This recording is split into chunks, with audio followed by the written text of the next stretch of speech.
Mm.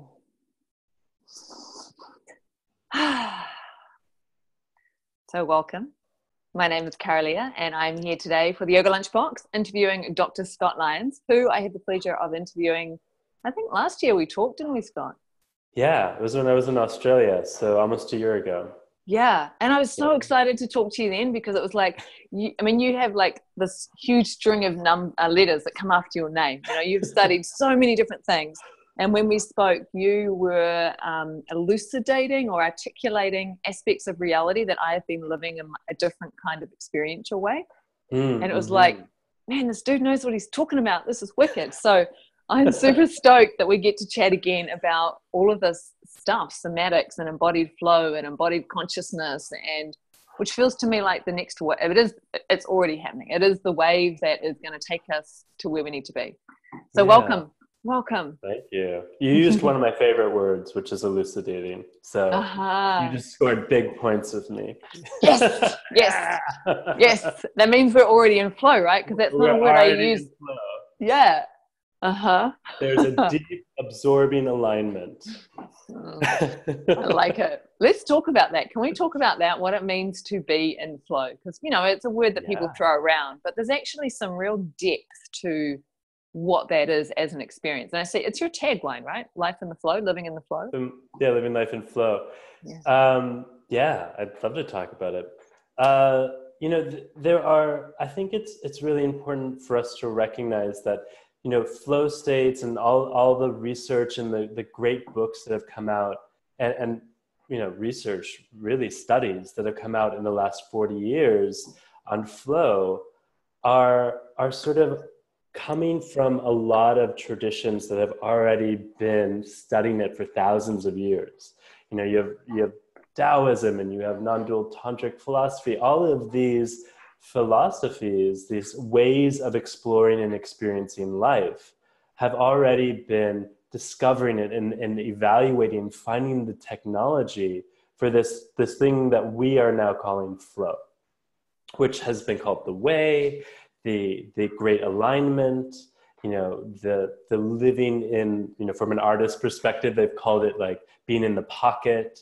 And it's this deep alignment with what is. There's we could look at it as there's a trajectory, from physics perspective, we could say a trajectory of life that is in constant motion that we adjoin, or that we absorb into, that we connect with, absorb the movement of it. And this is a little abstract, and I'll get more concrete in a minute. And align ourselves with it. But the key word here is this deep alignment. So when you talk about that, we're both using the word, that I love the word elucidating, and that you used it, there's already we're in flow because there's a deep alignment. That we could say that we are already connected into what is present here, present between you and I, present within what's happening in the world. And there isn't a disjointment from it. There's no isolation. There's no distraction from it. And I don't mean distraction like I'm looking away, but distraction, that's more of a technical term in biomechanics, but to be separated from. That sort of veil of separation, even if it's just for a moment, pierces. And to be in flow is the absorbed experience into what is already this deep relationship. Whether it's a deep relationship with myself, a deep relationship between you and I, with nature. It is the deep relationship that we are in and absorbed into that is already existing. So that's one way we can look at flow. And what I love is that we have thousands of years of literature or writing and practices that are even passed through oral communication about how do we arrive to this. Because it's likely we've all had an experience of flow state. Where we, just like we could say that was a moment of arriving into flow. but where we actually experience a shift in time, a deep attention to what we're doing, a sense of, that self-critic just disappears, and we are just totally absorbed in the relationship of what we're doing. And there's a deep focus that is present. Can you hear my dog snoring? She's really... A little bit. Hi, sweetie. I love how you describe that on so many levels. When you first started speaking, what I was sensing or feeling was that it's the opposite of separation. We're no longer separate when we're in flow. Like those two things cannot exist. And that to me feels like the ultimate human journey, to move from the illusion of separateness into knowing ourselves literally as part of all it is. Yeah. And there's something else that just came up when you were sharing that. Is it still there? Is it gone?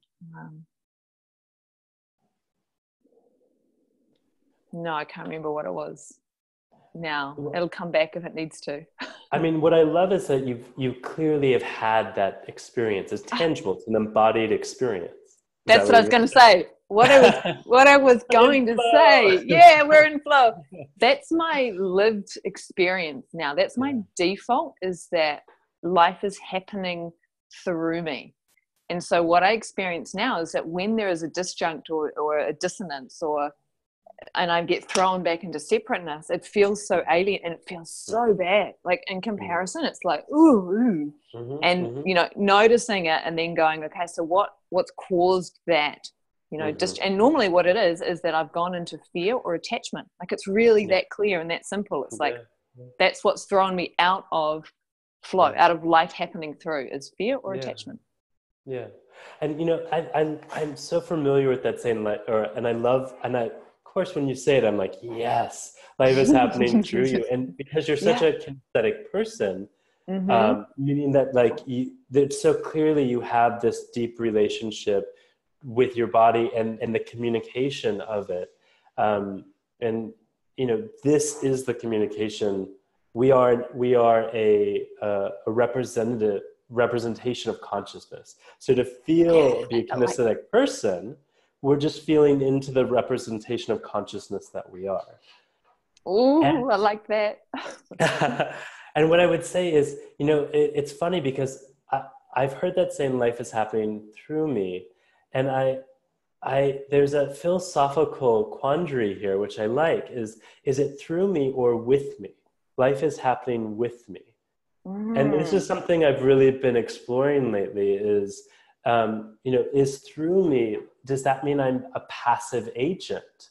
Or with me, does that give me the agency of going, I am actually part of this and this is part of me, and then we're with each other. We're not walking besides each other, we're really in conjunction. We're in this deep relationship of flow. I love that distinction between through and with.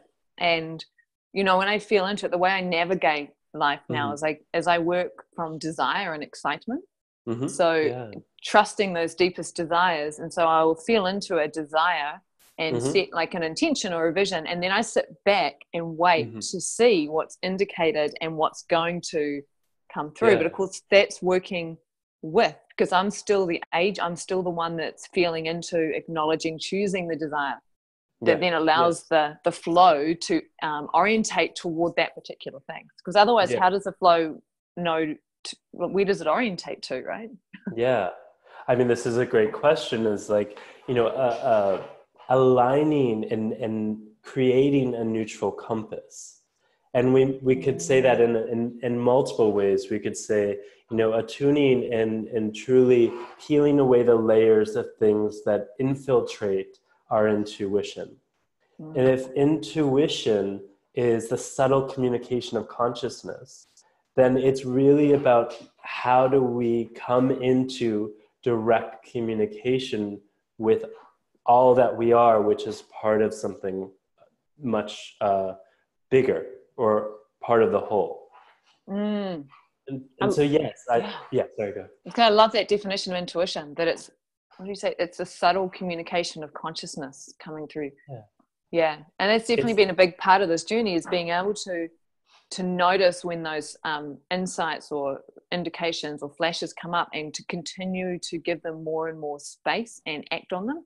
And then the more I give them space and the more I act on them, the stronger they become, until, like you said, the things that are in the way begin to dissolve, dissipate, no longer have any influence over acknowledging and trusting, like really learning to trust those intuitive flashes, even when they seem weird or crazy or out there. It's like, what, you want me to do what? Okay. Well, I mean, and on the flip side, you know, I remember when I was in a particular relationship when I was younger, and I knew it wasn't right. And I remember coming, and I imagine some of us could really relate to this, or others could relate to this, of going, I have the choice here of following my intuition or not listening to my intuition anymore. And for that brief time, I chose not to listen to my intuition. And it was like a pipe getting clogged up after a while, where I could feel the result of not listening. And you know, what I might say is the result of not allowing myself to be in more of a flow state in my life. And the sort of clog up of that actually having physical and psychological ramifications. You know, feeling ill. And you know, when that got unclogged, it was such a significant difference to once again feel more of what we're talking about, this deep alignment, this intuition, this following of true desire, this pure compass that brings me into towards the greatest well-being that I can potentially have. Oh, I love that. So what as you're saying that, I'm feeling into people who don't experience this state on a regular basis. And so what I'm curious about is what stops people from experiencing flow? And how do you begin to unwind and move toward a flow state when it's not your default, it's not your normal, and you might not hardly ever experience it right now because your life is more stress orientated, potentially. Well, one of the frameworks that I come from a humanistic psychology background, and which is to say that I truly, and that, you know, that only matched where I was already, my philosophical belief was, which is to say that is everyone's default is flow. It is our default to be in relationship. It is our default to be whole. That we are already all whole. We are already in flow. But as you're saying, what are the things that obstruct us from experiencing our innate natural self of relationship and flow and well-being in that way? And you know, I've certainly made it my life's mission to explore and unpack what are these obstructions. And you know, the thing is the obstructions are unique to the individual. So what might be an obstruction for you might not be for me, and vice versa. And so this is where the humanistic component comes in, is to really be with the person that you're with, or with yourself, without the comparison of assuming that just because you went through this breakup or you went through this event, and so did your friend, and theirs seem to be okay and you're not, it only signifies that this is your karmic path with this, I would say. And I think that's one framework that's really important in addressing these obstructions, or working towards more of an embodied state of flow, where you not only experience it, but you're living in that more often. And so there's no specific shortcut I can just say of like, here, take a pill or do this meditation and live your life in flow. That would be nice, but you know, it is each our own path. And what I think what is beautiful through the technology of the philosophies that have come before us is that they are guideposts on each of our own paths. And one of the things that we really look at in embodied flow is coming into deeper contact with ourself to start to gain and have that felt sense of the elements of flow. And then when those elements, those ingredients like a cake come together and you start to feel what it is to be in one of the more that deep alignment or relationship states of being, and then using that to come back to more often. And to, as we're talking about the word kinesthetic or felt sense, where you actually, it's a tangible thing. Like if I pick up this pen, it's a tangible thing that I'm touching. And so flow state, to embody flow, means that we take it out of this conceptual framework and I hold it and feel it and taste it and live it. And that in itself is one of the things that allows me to live in it more, as opposed to live with a concept of it more. Mm-hmm. So then is the body a major access point for flow in terms of, and when people want to start to access it, if they can access flow on the physical felt sense, will that help shift it from being conceptual to experiential? Yeah. I mean, where do we feel? Here. This is the place of feeling. And so, we are the place of feeling. And the access point is dependent on the philosophical origin and lens to which you want. I can look outside my window and see the movement of the branches and there's something, and the growth of the tree. That tree is in flow. So I can take it from the outside and absorb that into me. Mm-hmm. Or I can find it in myself and feel how I am in relationship to more things that are in flow. Mm-hmm. So, yeah. I love what you described there in terms of being with the tree, and by being with the tree, being able to feel that state and bring it into yourself. And that's something I'm really curious about. I mean, one word for that might be clairsentience in terms of, right? And so is this a state that all human beings can, or a gift or a talent that all human beings have access to, of being able to place their awareness on another living being, and through the placement of their awareness on that living being, sense or feel that living being's reality? Is that the word for it? Or essence? Maybe essence is it's something I'm curious about, because I've noticed the more I do this stuff, it feels like that's what's happening. And I'm beginning to get a sense of how the shamans might have called that shape shifting, the ability to put your awareness on an eagle or a hawk and literally feel as if you are that bird of prey, right? Yeah, what I hear you referring to is a certain psychic projection, right? Of putting myself into something, which is a little bit different than what I'm referring to.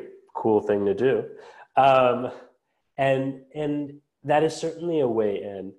There's also a way in which I can be here to be the reciprocant. That's a hard word. To receive, to receive the essence, the vibration, the feeling of something that's already there. It's like when I go into a forest, I don't project myself into the forest. I'm here receiving the environment into me. I'm taking the pause to absorb what is here.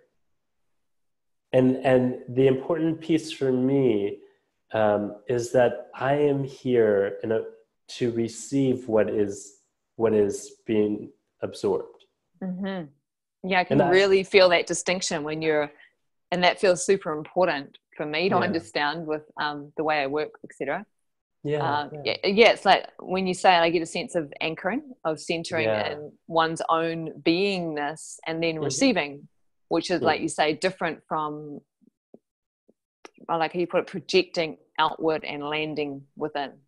And it's great to know that both of those are possible, and then to realize one can be at choice. So there's an awareness of do I want to be doing this? Is this useful? Or do I need to be doing the anchoring and receiving rather than the going outward and projecting? Yeah. Yeah, and I think you're naming something really important, is that we have choice in the way that we're engaging. When it becomes a reflexive response of like, in order to be in relationship with someone, I psychically project myself out to them. And that's not really necessarily in deep relationship. Or it's a way in which I'm joining them, but there isn't a yield into one another. There isn't the meeting, the bridging that happens. And, there are a lot of different practices, like you're saying, and I'm not even, there are many practices I am less familiar with or don't know at all, in which part of that projection is, might be part of the practice. And for me, that kind of projection out was something extraordinarily familiar as a child. And so, personally, it was my path to figure out, how do I be here? How can I arrive the most fully into myself, which is what I, consider this embodiment process, in which all of me is in this deep relationship. And that's a growing process. It doesn't just start off that way, or it didn't for me.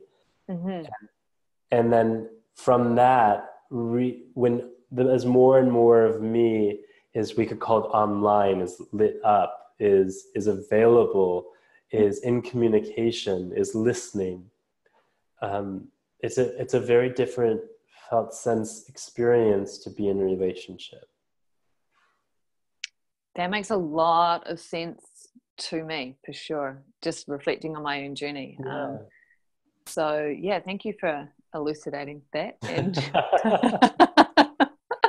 I'm sure people watching will get a real sense of it. And I love, because what we're talking about is so subtle. Like, it literally is the placing of one's awareness and the anchoring of one's beingness. And I love that sense that this is real, because within the Newtonian mechanicistic view of the universe, which is what Western materialist consumer society is still laboring under to a degree, what we're talking about, there's no framework for that, I mean, it's definitely more supported by the quantum field of physics, absolutely. And the quantum field is I mean, I am more up to date, we'll call it, with the non-dual tantric philosophy, and that is what we certainly bring in to embodied flow. There are a lot of great philosophies out there. One of the things I really truly love about the non-dual tantric philosophy is just how parallel it is continuously over and over again to the constant discoveries in quantum mechanics, quantum entanglement, the whole field of quantum physics. And it's mind-blowing to me that thousands of years ago, people had felt embodied experience of the universe and the ways in which we are in relationship and the pathways to arrive to that relationship. And here they are, fast forward thousands of years, these tests that verify and validate something that happened thousands of years ago. And more so, here we have the scientific data, but we don't, without this philosophical lens or the embodiment process, it stays conceptual. When we know that it's not conceptual, we know that this is a deep felt experience, and we just have the data to support it, and perhaps even more language. And I think that's the key. It really feels like it's so much now about things being embodied, experiential, felt sense, rather than conceptual, intellectual through the mind. And especially in yoga practice and everything that's going on there, it's one thing to learn through the mind, and it's a completely other thing to practice and have it in your body as a felt sense. There's definitely a big movement. I've seen the language of somatics and embodiment, and even in the last 5 years, really start to start to really be present in a lot more social media and a lot more popular literature, or what do they call that? Blogs, blogs and articles. That's the word, articles. In like Yoga Journal, and so I think, you know, there's certainly a recognition and a movement in that direction. It's, yeah, which is really exciting.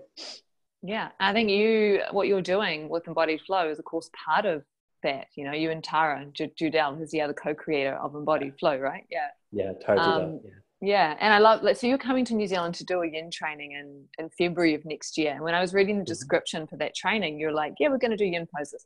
And then it's like, we're going to do therapeutic applications of those poses, including biomechanics, body-mind medicine, energy medicine, emotional processing, and trauma-informed approaches. And I freaking love that. I'm like, you're taking the thing, right? Which is like, yeah, we can do yin. But now let's apply this technology to the actual unfolding, unfurling, unwinding process of waking up as human beings and becoming more embodied, you know?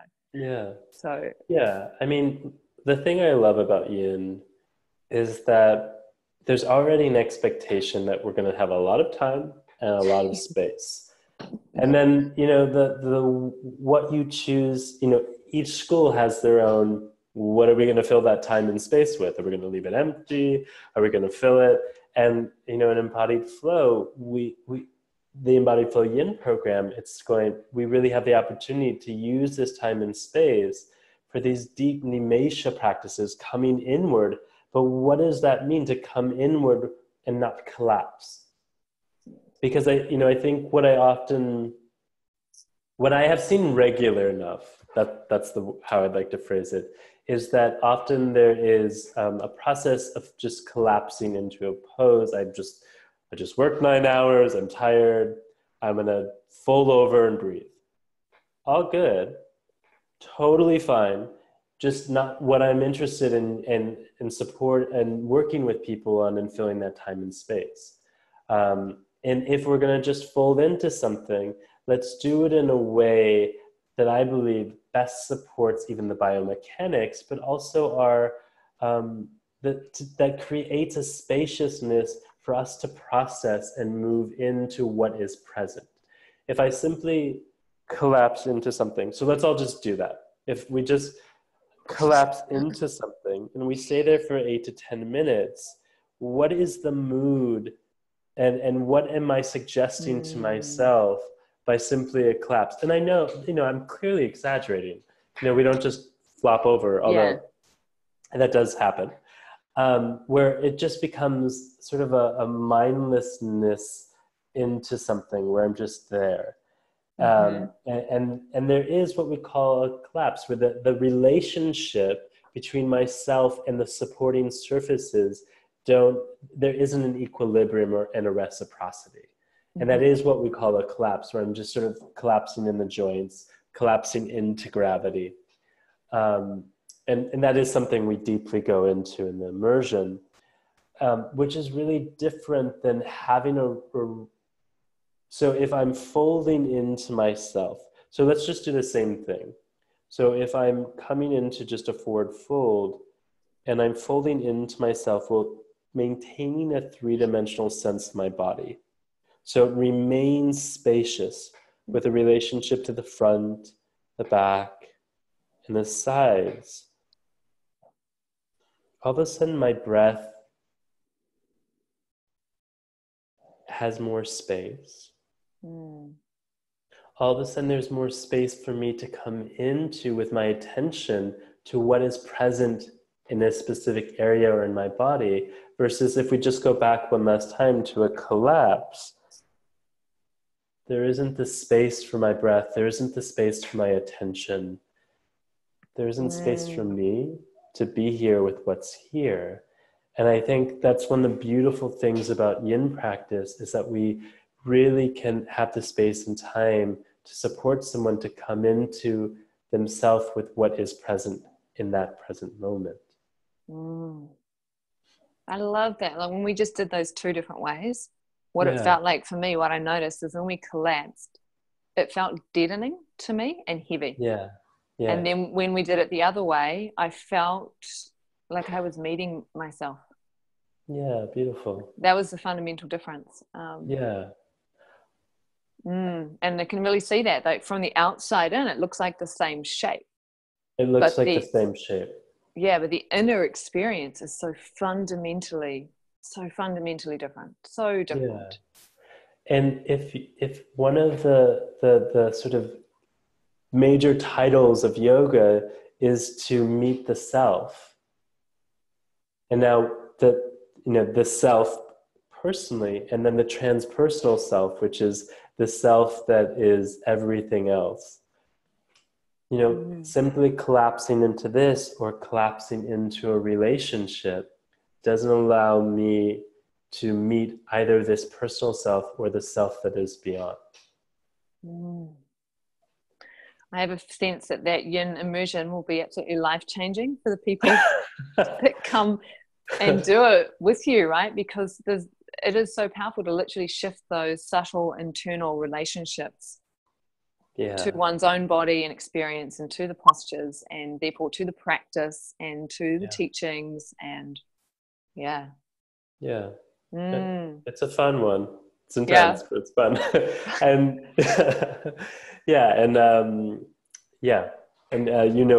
Adele will be teaching the practices in the morning as well. I do know Adele. Just I really want to go do something with Adele at one stage too, because she really brings that tantra side. She's really got a deep understanding, and then the capacity to make it really accessible, the philosophy.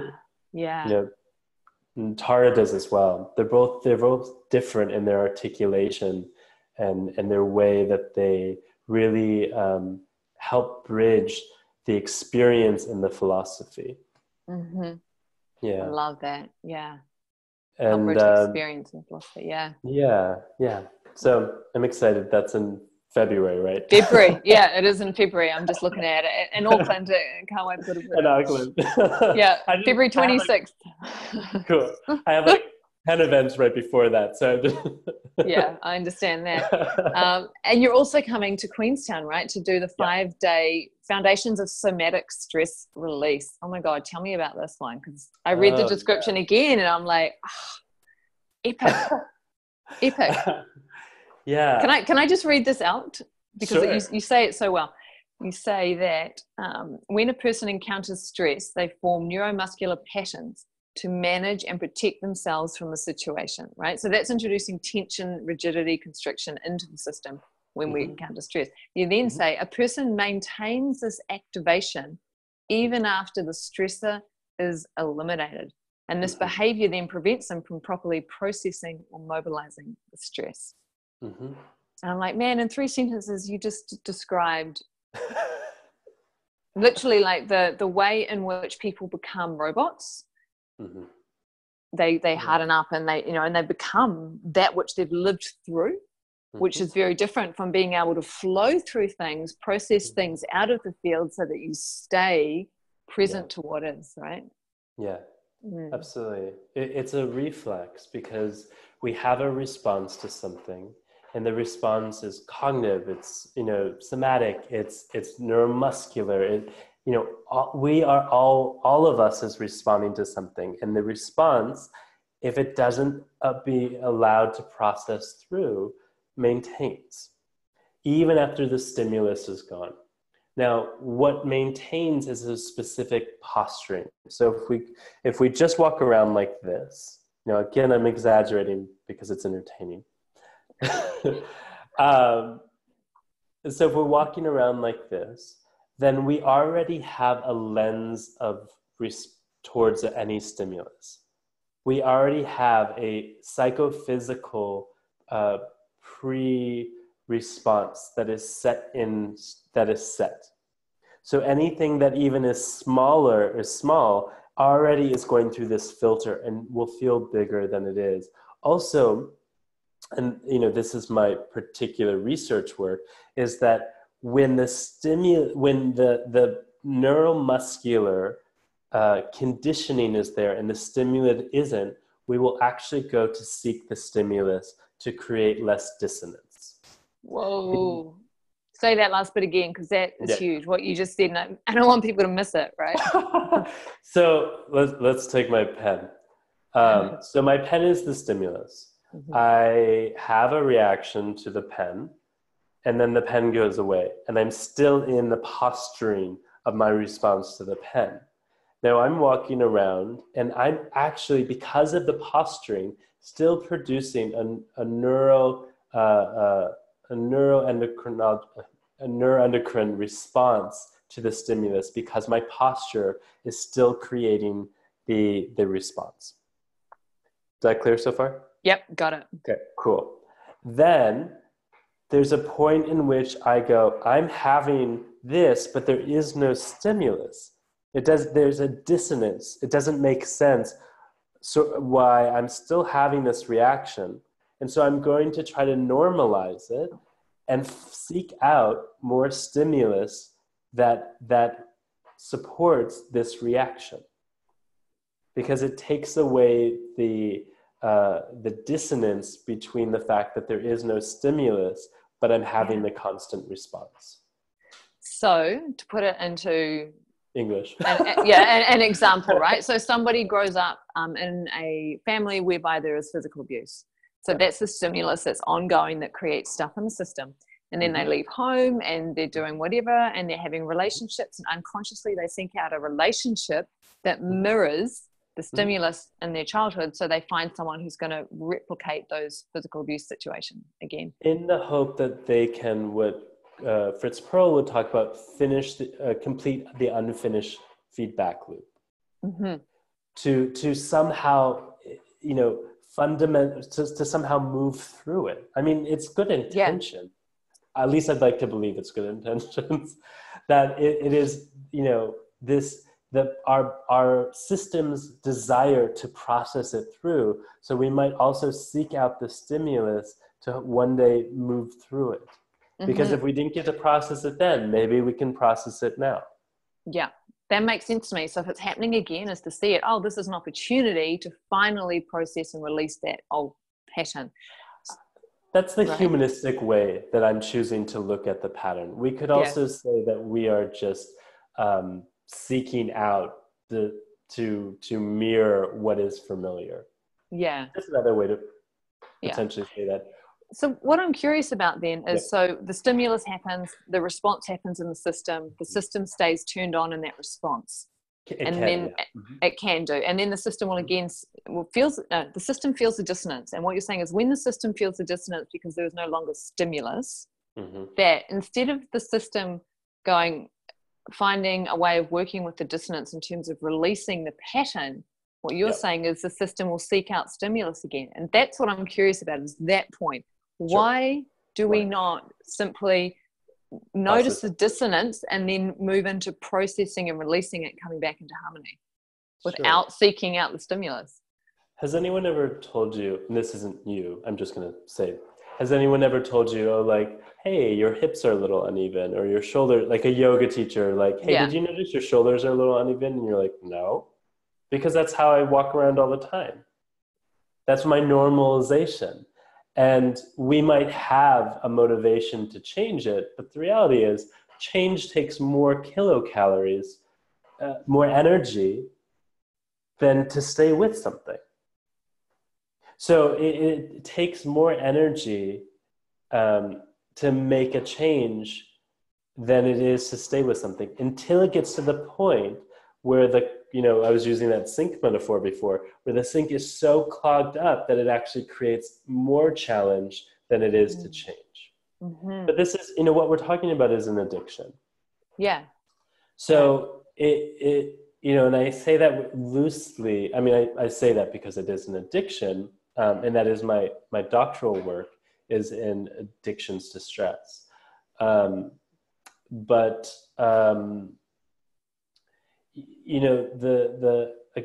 The reasons why are complicated, and it can be a protective mechanism from ever having to feel the initial incursion and the intensity of what that was like too.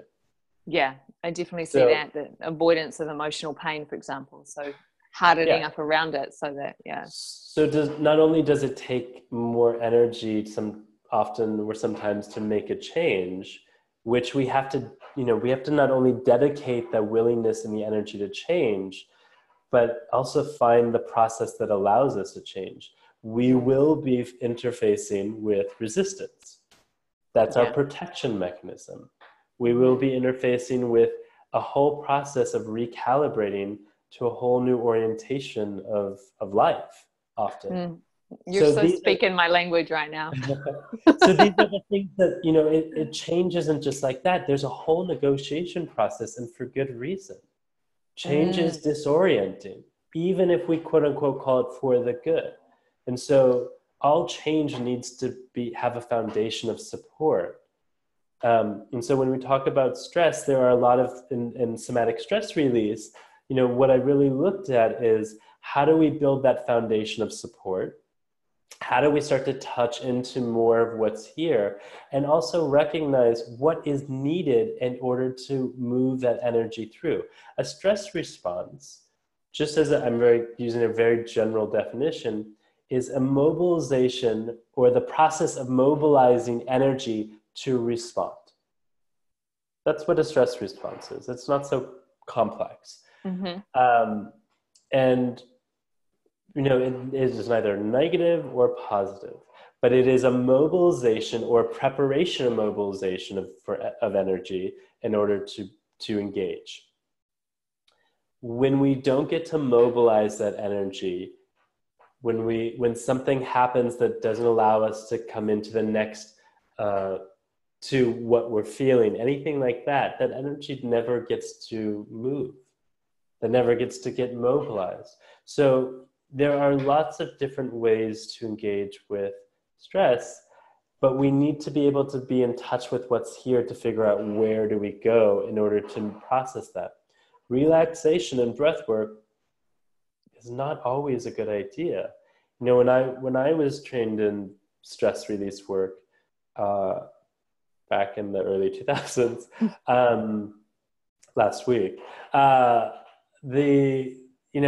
was a lot of focus on like deep breathing and thinking positive thoughts, and there was no mention of A, tuning in, and B, there was no mention of going, actually, I need to mobilize this energy and move it, as opposed to just try to suppress it with relaxation.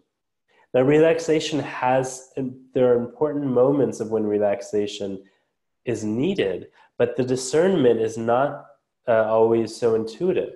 And so this is also what I'm teaching in the somatic stress release trainings, is how do we discern what tools to use and when, based on what's happening in that person, and helping them help us figure out what the best approach is.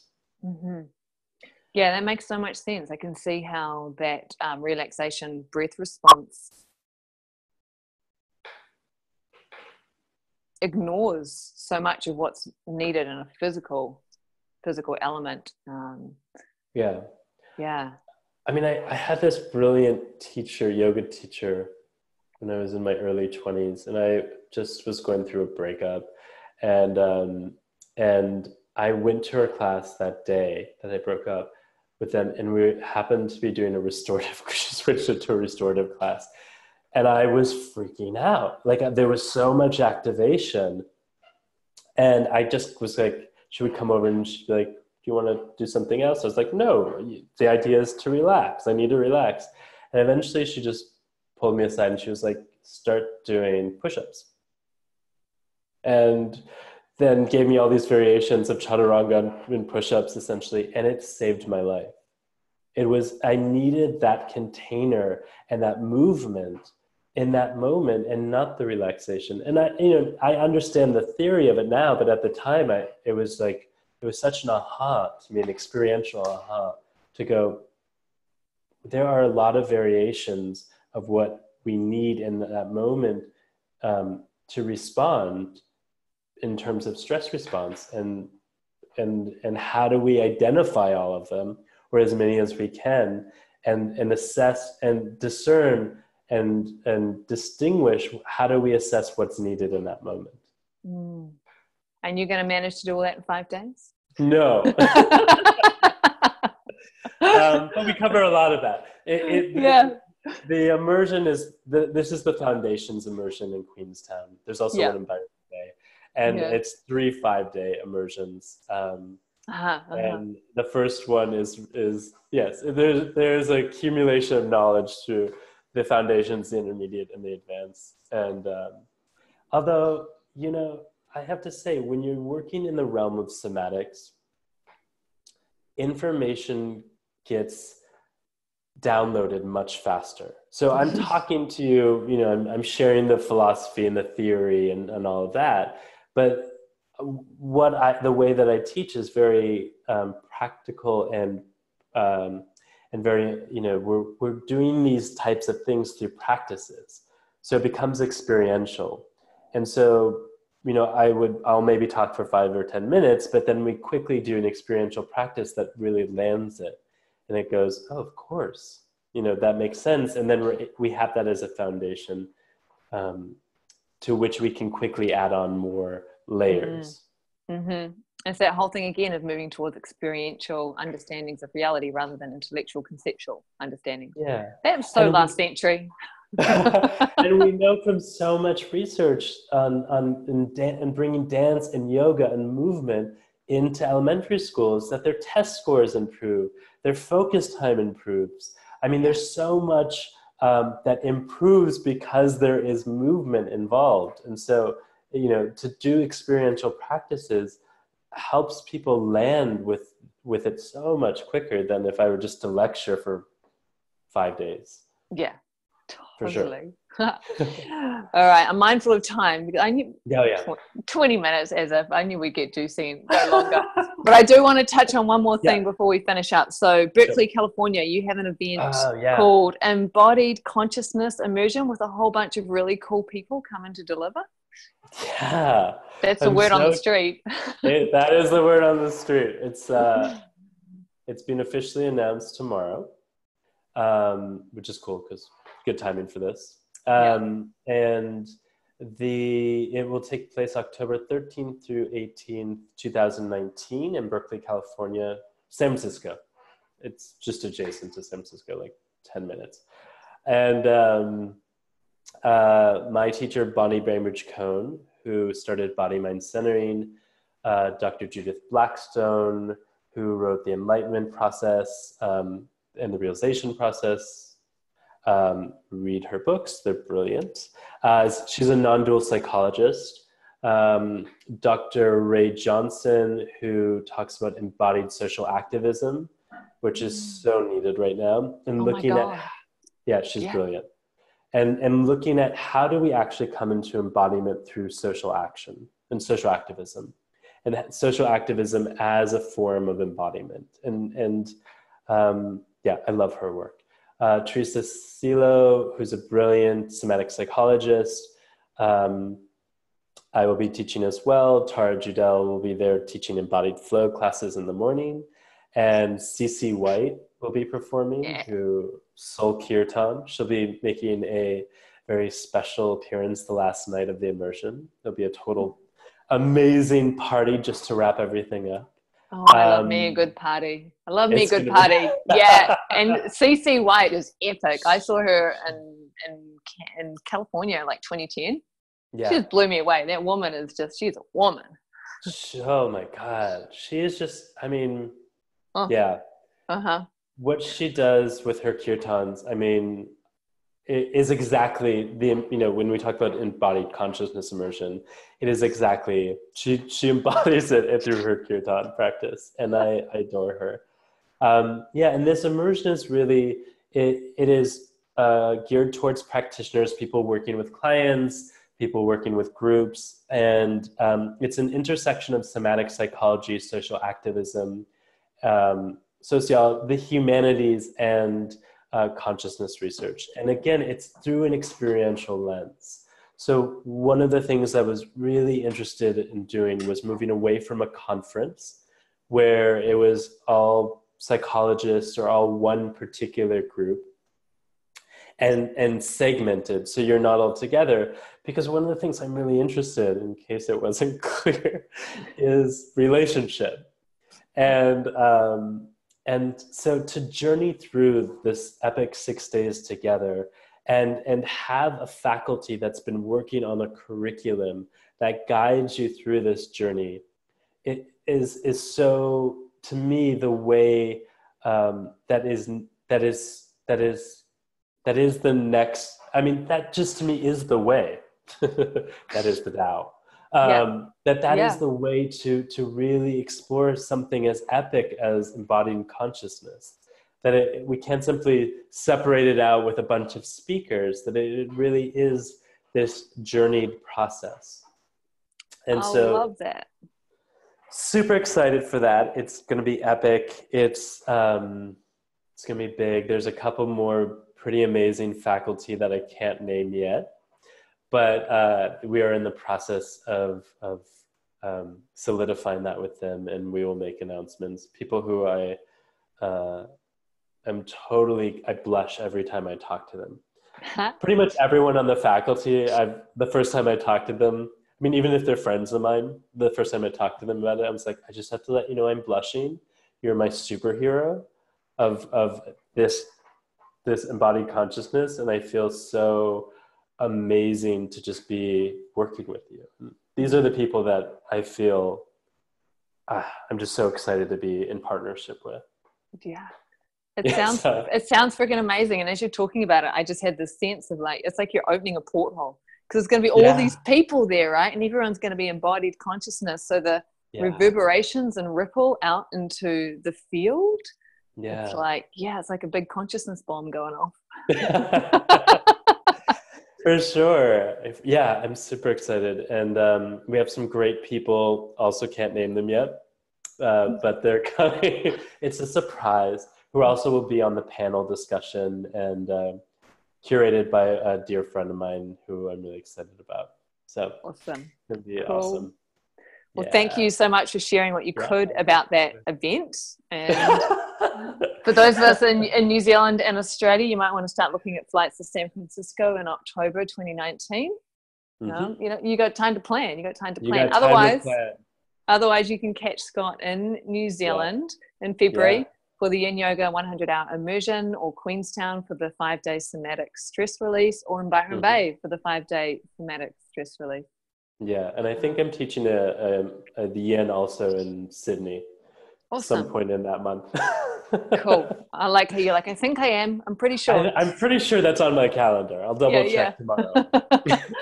Awesome. Scott, as always, it is such a pleasure to talk to you, and I feel like I get this download of like what's happening, what's possible, what's expanding. You're so sweet. I love talking to you too. Yeah. Love your energy, and congratulations on your book and all these exciting things happening for you. And so I keep track. Thank you so much. Yeah, of course.